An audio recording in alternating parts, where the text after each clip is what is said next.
Ալեքսանդր Մակեդոնացի ժամանակին ասում էր, որ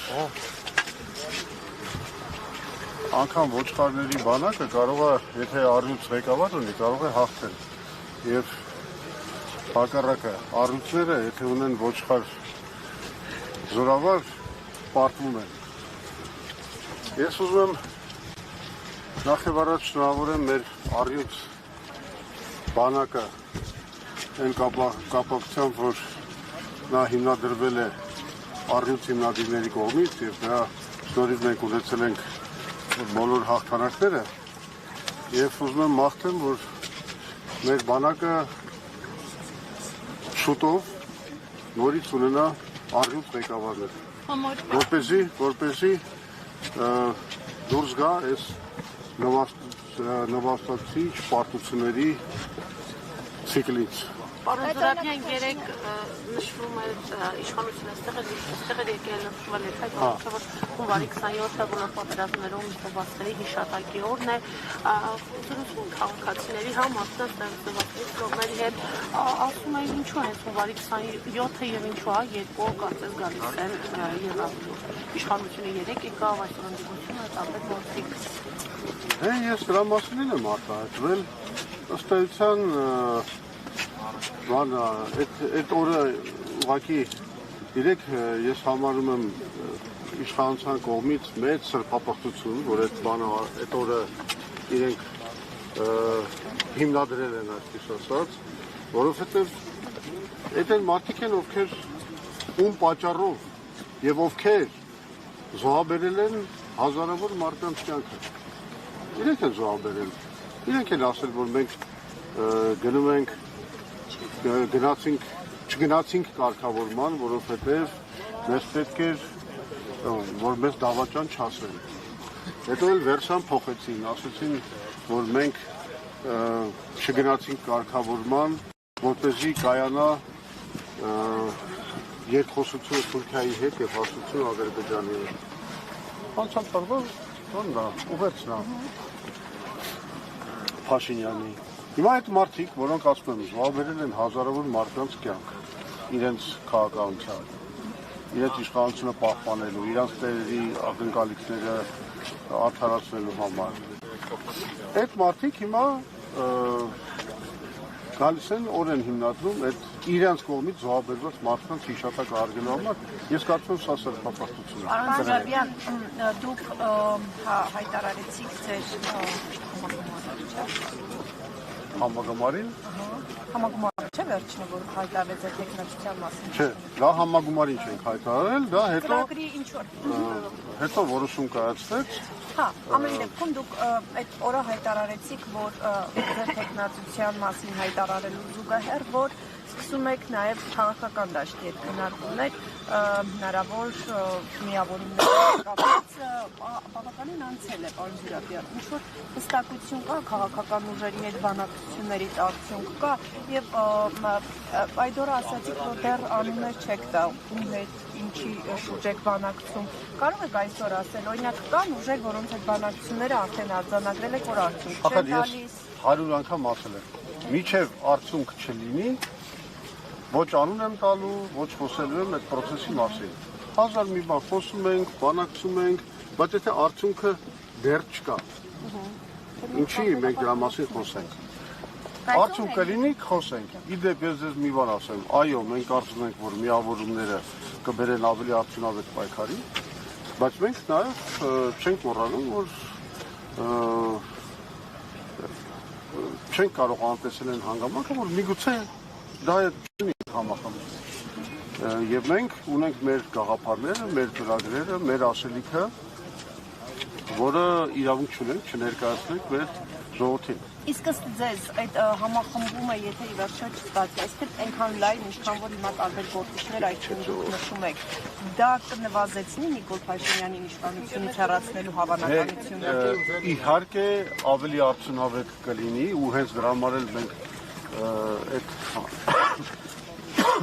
այդ համախմբման մասին խոսում ենք, իհարկե ավելի արդյունավետ կլինի, եթե այդ համախմբումը կայանա։ Բայց ես չեմ կարծում, որ եթե չի կայանում, ինչ որ մենք պետք է հուսահատվենք, համարենք խաղը արդեն տանուր տրված եւ այլն, ոչ։ Չէ, նկատի ունեմ հավանականությունը կնվազի ավելի հաջողության հասնելու, այսինքն հեռացնելու։ Բնական է, եթե մենք չհամարենք, որ միավորմամբ ավելի արդյունավետ կերպով կլուծեինք Նիկոլ Փաշինյանի հեռացման խնդիրը, մենք չենք մտնի, չէ՞ դրա մեջ։ Պարոն Զուրաբյան, մինչև Փաշինյանի հեռացման խնդրին գալը, լուծմանը գալը, շարունակվում են պրոցեսները գեոպոլիտիկ, հանրապետությունը ասում են, որ բանակցում է խաղաղության շուրջ, ինչու Ադրբեջանը մինչ այս պահը դեռևս հստակ դիրքորոշում չի հայտնել այսպես կոչված պայմանագրի, խաղաղության պայմանագրի, նախաստորագրված համաձայնագրի վերաբերյալ ստորագրելու է, թե ոչ, ըստ ձեզ ի վերջո այդ ստորագրության ականատես կլինենք, թե ամեն դեպքում այս ձգձգումը ունի իր պատճառները եւ Ադրբեջանի երկարաժամկետ պլանների մեջ է մտնում։ Ադրբեջանի դիրքորոշումը շատ հստակ է։ Չնայած մեր բոլոր զիջումների, չնայած այն հանգամանքի, որ մենք ընդունել ենք ամեն ինչ, որ իրանք մեզ թելադրել են, իսկ մեր կողմից ոչ մի բան չի ընդունվել, Ադրբեջանը իր ստորագրությունը վերջնական այդ խաղաղության պայմանագրի տակ չի դնում։ Դա ունի շատ պարզ բացատրություն, որովհետև մեծ հաշվով Ադրբեջանը դեռ փայփայում է Սյունիքի անեքսիայի հույսը։ Նրանք ծրագրում են դա, նրանց հակահայկական, հայատյաց, համակարգային պրոպագանդան խոսում է դրա մասին։ Իսկ ամերիկյան ներկայությունը ինչի մասին է։ Դուք նկատում եք թրիփը։ Այո։ Երաշխավոր չեն, թե ուղղակի վկայ են, միջնորդ են, ինչ են։ Չէ, թրիփը դա իրականում գործարք է Միացյալ Նահանգների եւ Ադրբեջանի միջև, որովհետեւ ըստ էության այդ գործարքի ամբողջ իմաստը այն է, որ Հայաստանի տարածքով պետք է ապահովի անխոչնդոտ կապ Ադրբեջանի եւ Նախիջևանի միջև։ Ամեն դեպքում ասում են սուվերենության խնդիր։ Հիմա մենք դա վերլուծել ենք, էլի ներկայացրել ենք արդեն հանրությանը, որ մենք տեսնում ենք, որ իրականում չնայած այդ փաստաթղթի մեջ ամեն նախադասության մեջ ճխտած է ինքնիշխանության մասին դեկլարացիա, այնուամենայնիվ այդ ինքնիշխանությունը չի պահպանված։ Ամենակարևոր կետը, որի մասին մենք խոսում ենք, հետևյալն է, որ Հայաստանի կառավարությունը բացառիկ լիազորություն է տալիս թրիփ զարգացման ընկերությանը 100 տարվա ընթացքում այդ տարածքում, որը կապելու է Նախիջևանը Ադրբեջանի հետ, որևէ բան նախագծելու, կառուցելու, պլանավորելու եւ այլն եւ այլն։ Ինչը նշանակում է, որ եթե այդ կետը չփոխվի, իսկ դա դեռ իրավական ուժ չունի, եթե այդ կետը չփոխվի, դա նշանակում է հետեւյալը, որ Հայաստանը օրինակի համար չի կարող սուվերեն որոշում ընդունել նրա մասին, որ կառուցի երկաթուղի, որը կկապի Հայաստանը Իրանի հետ։ Դուք եթե իշխանության մաս լինեք, այդ կետը կփոխվի եւ ո՞րն է ձեր այլընտրանքային օրակարգը, որովհետեւ հանրային ու քաղաքական տարբեր շրջանակներ ընդդիմությանն են մեղադրում հակնդիր, հակադեմ օրակարգեր չբերելու եւ դաշտում այսպես դատարկություն թողնելու Փաշինյանի ռետորաբանության համար։ Այդ ամենամեծ կեղծիքն է, որ իշխանությունը տարածում է մեր մասին, որովհետեւ իրենք ասում են, որ լավ թե վատ, հա, պարտվել ենք, ջարդվել ենք, ինչ ենք արել, հիմա խաղաղության ծրագիր ունենք ու մենակ մենք ունենք եւ ալտերնատիվ չկա։ Սա մեծ սուտ է, որովհետեւ կոնկրետ Հայ ազգային կոնգրեսը հանդես է եկել TRIP plus BRICS պայմանական անունով ծրագրով, որի գլխավոր գաղափարը հենց դրանում է կայանում, որ մենք պետք է միջազգային կոնսորցիում ստեղծենք, որը այդ TRIP-ի ուղղուն, որը սպասարկելու է բացառապես Ադրբեջանի շահերը եւ աշխարհակահաղական ինչ-որ կենտրոնների շահեր, որոնք շահագրգռված են, որ Թուրքիան կապի, ասենք, բանի Միջին Ասիայի հետ։ Հա, մենք դրան պետք է ավելացնենք այն ինչ որ մենք կոչում ենք BRICS-ի կոմպոնենտը, այսինքն միջազգային կոնսորցիում, որը պետք է սարքի Հայաստան-Իրանին կապող երկաթուղի։ Ըստ էության Հայաստանի միջոցով Սևծովը Պարսից ծոցի հետ կապող երկաթուղի։ Դա շատ լավ մշակված պրոյեկտ է, 3.2 միլիարդ դոլար գնահատված, չինական մասնագետների կողմից մանրամասն գծագրված։ Այդ մենք ունենք մեր ձեռքում դա եւ մենք իշխանության գալուց առաջին խնդիրը դնելու ենք հենց դա, որ վերականգնենք աշխարհաքաղաքական բալանսը, ստեղծենք, այո, մենք հասկանում ենք, որ միջազգային պարտավորություններ կան, մենք չենք կարող դրանք մերժել, մենք չենք կարող պայթեցնել խաղաղության process-ը Հայաստանի շուրջ, բայց մենք կարող ենք բարելավել ու առաջին հերթին վերականգնելով մեր ինքնիշխան իրավունքը։ Ի վերջո ես հարց տամ, էլի պարոն Սուրաբյան, դուք խոսում եք ձախողումներից, օրինակ Փաշինյանն էլ գրել, ասում է վերջին տարիներին այն ռազմատեխնիկա, պարամետրերով, որակով ձեռք է բերվել, որ երբևէ ձեռք չի բերվել հայաստանում։ Գիտեք, ես շատ մեծ անվստահություն ունեմ Փաշինյանի հայտարարությունների վերաբերյալ, որովհետև իմ աչքի առաջ գալիս է այն տեսարանը, երբ որ ինքը առել էր Սու 30S բաները, այդ ինքնաթիռները, հետ գնացել էր, բարձրացել էր, ֆոտոեր անում, ցուցադրում էր, որ արդեն սրանով համարյա կանխվում է պատերազմի հնարավորությունը, որ ինչ լուրջ տեխնիկա են առնում, իսկ հետո պարզվեց, որ ինքը չի առել դրա հետ կապված հրթիռները, չի առել օդաչուների տրեյնինգի հետ կապված ծառայությունները, բաները, պահեստամասերի սպասարկումը եւ այլն եւ այլն։ Այսինքն դա, որի ծախսելով հարյուրավոր միլիոն դոլարներ այդ Սու 30SM ինքնաթիռների վրա, մենք ձեռք էինք բերել մետալալոմ էինք ձեռք բերել, որը պատերազմի ժամանակ ոչ մի դեպք չկատարեց։ Հիմա, եթե ես ոնց կարող եմ այդ մարդու ասածների այս բանից հետո վստահել։ Պարոն Սուրաբյան, բանակի մասին կարծում եք, որ Հայաստանի անվտանգության երաշխիքը բանակ է շարունակում մնալ, թե օրինակ ինչպես իշխանությունը պնդում խաղաղության պայմանագիրը, իր բանակը ինչ դեր ունի այստեղ։ Հիմա ոչ մի երաշխիք չկա խաղաղության։ Սա ընդամենը նախընտրական զինադադար է, որը Ալիևը կնքել է Հայաստանի հետ միայն մեկ նպատակով, որ Հայաստանում ամրապնդի Նիկոլ Փաշինյանի իշխանությունը։ Այսինքն իրան պետք է այդ բոլոր ժեստերը լինելու են,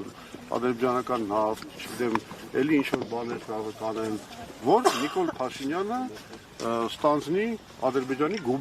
գեներալ գուբերնատորի պաշտոնը Հայաստանում։ Բանակի դերը այսօր։ Բանակի դերը անվտանգության երաշխիք չի արդյոք բանակը։ Դե հիմա հենց այդ եմ ասում, իրականում ոչ մի երաշխիք այսօր գոյություն չունի, ոչ Միացյալ Նահանգներն են այսօր երաշխավորի, իրենք չեն էլ ստանձնել երաշխավորի դեր։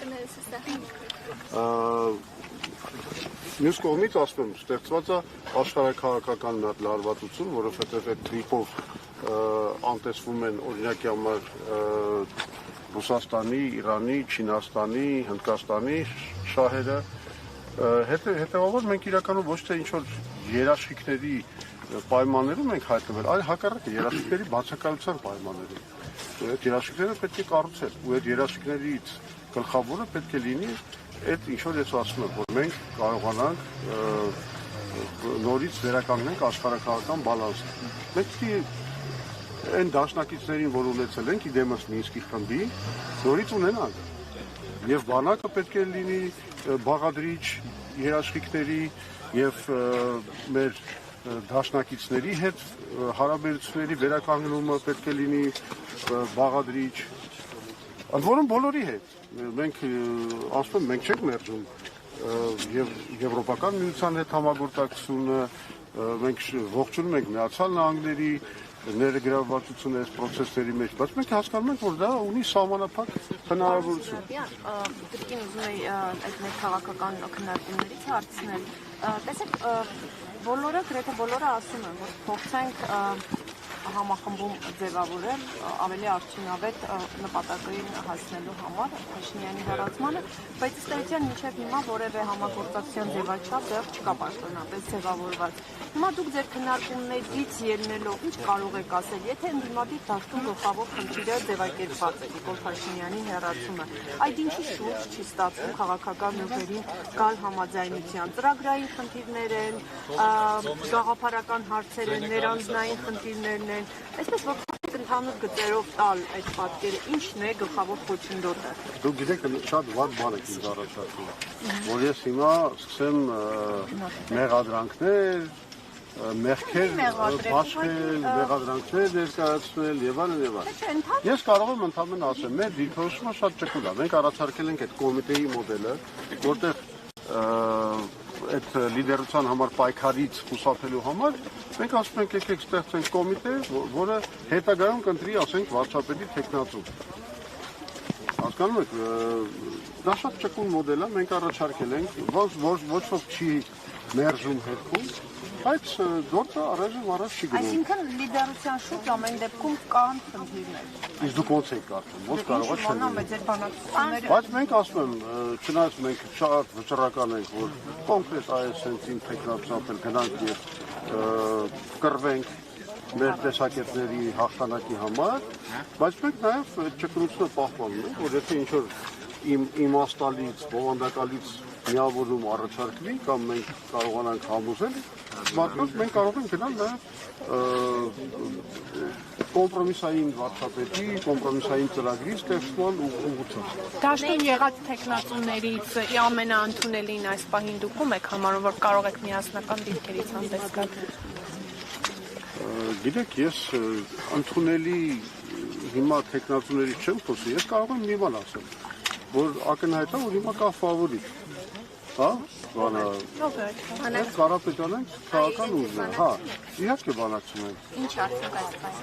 Բայց եթե ես ասես Գիտեք ով է վարչապետի տեխնացուն իրենց։ Ես իրանք կներեք, իրենք Կհայտարարեն, բայց ասել են, որ կա հայտարարեն։ ընդունելի է։ Լսեք, ես ձեր շպիոնը չեմ։ Չէ, նա Կարապետյանի տեխնացությունը որպես վարչապետ, Ստեյցյանի տեխնացությունն է որպես հայտարարել։ Չէ, ուզում ասեմ, ես հետևյալն եմ ասել, որ իրանք հիմա ունեն այդ հնարավորությունը ստեղծել համազգային լուրջ քաղաքական համախմբում։ Իրանք սա կախված, իրանք այդ աստեղային ժամի հնարավորությունը ունեն։ Իրանք սա կախված, իրանք իրենց աստեղային ժամը կստանան, թե բաց կթողեն։ Բայց մեր կողմից կա ճկուն պատրաստակամություն, ինչ որ մի միասնական թիմ ստեղծելու ուղղությամբ։ Հիմա ես պատասխանեցի, ասում եք, որ ամբողջական, այսինքն տարբեր քաղաքական ուժեր հենց դաշինք ձևավորեն, ֆորմալ դաշինք լինի Մերձևովի քաղաքական ուժի շուրջ, չէ՞։ Մեծ ցուցակ ձևավորի, դա եք ասում, որ իրենց շուրջ ստեղծեն լայն համախմբում։ Այսինքն կոնկրետ ուժերի հետ միավորվել։ Պարոն Զուրաբյան, Ես խոսում եմ լայն համախմբման մասին։ Քաղաքական ուժերը, որոնք ասենք իրատեսական են, ռացիոնալ մտածողություն ունեն, կիսում են նաև այդ մեր ծրագրերը, օրինակի համար Հայաստանի ինքնիշխանության վերականգնման ուղղությամբ, իրական խաղաղություն բերելու ուղղությամբ, տնտեսությունը զարգացնելու ուղղությամբ։ Եթե այդ ուժերը միասին կազմեն մի համախմբում, եւ այո, բնականաբար մի ցուցակով գնան ընտրությունների, բայց իհարկե դրա մասին է խոսքը։ Այդ լիդերների մասին հարցին չպատասխանեցիք։ Ինչ հարց։ ամենաընդունելին հիմա դաշտում եղած տեխնացուներից պատասխանում եք Կարապետյանի մասին խոսեցիք, բայց շարունակում։ Չէ, ես իրանք էլ դեռ չեն հայտարարել իրենց լիդերները ով են, չէ։ Ես ընդհանրապես խոսում եմ ուժերի մասին։ Ձեր շուրջ համախմբի ներկայումս ընդդիմադի դաշտից հանդես եկող։ Լսեք, ես գեղեցկության կոնկուրսի ժյուրիի անդամ չեմ, որ հիմա ասեմ ով է ավելի համակրելի կամ ոչ համակրելի։ Մեր համար կարևորը այնպեսի գործիքներ ստեղծենք, որ կարողանանք երկրում ինչ-որ բան փոխենք դեպի լավը, դրենք ճիշտ ռելսի վրա մեր երկիրը։ Ընդհանրապես սա է։ Ինչ է հիմա այս մեկը ավելի է դուր գալով չի։ Մեծ հետ զրույցում այդ Եռաբլութի վրական պանթեոնում նշում է, որ աճ ու ձախ վարչապետի տեխնացուներ հայտարարելու process չի սա եւ որ այո նաեւ պետք է միասնական մեկ դիրքերից անել։ Հիմա ես ուզում եմ ասել, քանի որ դուք նաեւ չեք բացառում դա, ձեր անձի շուրջ այս դաշտում եղած ընդդիմադիր ուժերը ըստ ձեզ կհամախմբեն կամ ձեր քննարկումները, որոնք այս ընթացքում եղել են, դուք ինչ եզրահանգման եք գալիս։ Ես հենց նոր ձեզ ասացի, որ դուք իզուր տեղը ջանքեր եք գործադրում, հիմա էներգիա եք ծախսում, փորձելով խորանալ հարցերի մեջ, որոնց մասին ես չեմ խոսելու։ Լավ, պարոն Իզուր տեղը մի բան արեք։ հարցերին, որոնց այո, Կմրսեք, առողջությանը վնաս կտակ, պետք չի։ Օրինակ իրենք նաև Էդմոն Մարուքյանի հետ կազմում բացառում համագործակցությունը դուք կհամախմբեք ընդհանուր օրինակ Կարապետյանները, Մարուքյան։ Հիմա մենք պետք է նստենք, որոշենք, թե Էդմոն Մարուքյանի հետ համախմբում ենք, թե չենք համախմբում։ Կարծում եք դա այսօրվա քաղաքականության, Հայաստանի քաղաքականության ամենակարևոր հարցն է։ Ես չեմ կարծում։ Շնորհակալություն։